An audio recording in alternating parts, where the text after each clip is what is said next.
Yo, welcome back to the house where we talk news, celebrities, and hot topics. Y'all, I'm excited because I want to go ahead and talk Real Housewives of Potomac. I feel like I haven't spoken of Potomac in so long, so this is so exciting. And I just want to say, did I lie? Did I lie? Did I fucking lie? No, but Stacey did. Miss Stacey Rusch of the Real Housewives of Potomac. She is a liar, pants on fire. I love Stacey Down. She's entertaining. She's beautiful. She's gorgeous. She's everything. She's a great addition to the show. But sis is a liar. What she lie about, you ask? Remember at this past year's reunion, Giselle exposed her for multiple things. But one of the things she exposed her for was that Stacey had this grand plan, this grand storyline to sort of kind of like steal the whole cannabis ideal, right? Aren't you trying to start your own, Happy Eddie? Oh, are you? Huh? Stacey? Yeah. No. Oh. You don't know what I'm talking about? Absolutely not. Granted, anyone can get into the cannabis industry, okay? Wendy doesn't have a monopoly on the candles, neither does Karen. Anyone can go into any business that they please, but it's the fact that you lied about it. It's the fact that Giselle called you out on it. It's the fact that you said no and you hesitated and you was like glitching like AI, ChatGPT on a bad day when too many people on and they run out of water.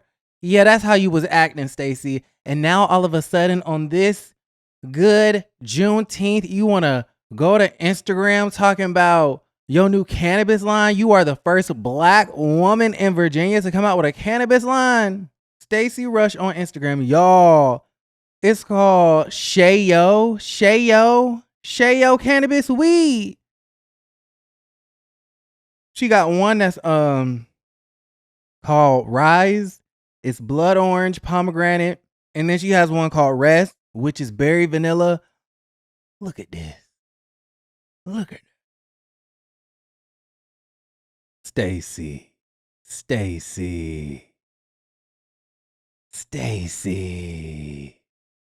Now, does she even do weed?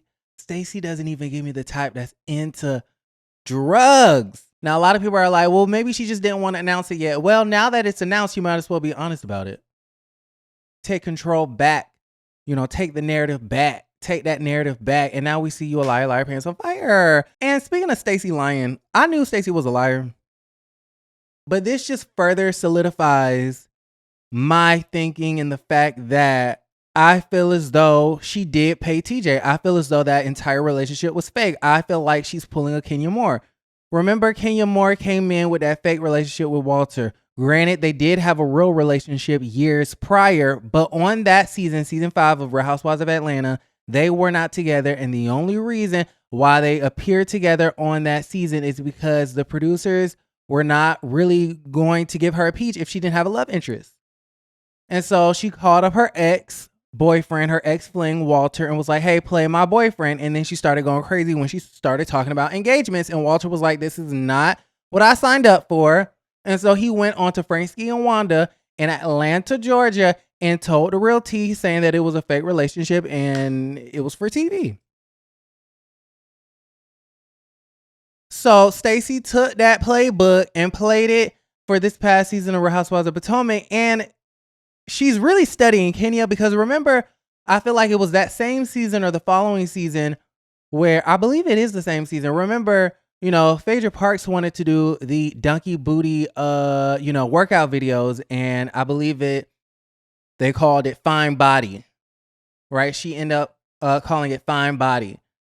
And then Kenya stole that. Kenya was supposed to produce it because Kenya's a film producer, right? With her own production company. And she had the confidant with Boris Kojo.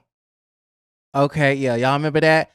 Right? And then, so she was supposed to produce Phaedra's workout video, but it didn't really work out with Phaedra. And so she decided to steal that idea and do the Stallion Booty workout DVD. And so you had those competing DVDs and whatnot. Well, Stacey also is taking that storyline as far as the cannabis thing. So it's a very interesting situation. Listen, y'all let me know how y'all feel. But I do believe, now that we know Stacey is a liar, I do believe that she did pay that man. And so TJ, don't even worry about your receipts, boo. Okay, we know what the tea is. We know what it is. So listen, what else? MoNique is back. And a lot of people wanted me to give my opinion on this. I don't really have a strong opinion on it. I find it to be interesting seeming as though she was like really upset with the Traders producers because they wanted Candace on, and then she was upset with Carlos King because apparently Carlos King lied to her, said that this was going to be a better experience than Housewives, and it ended up being worse.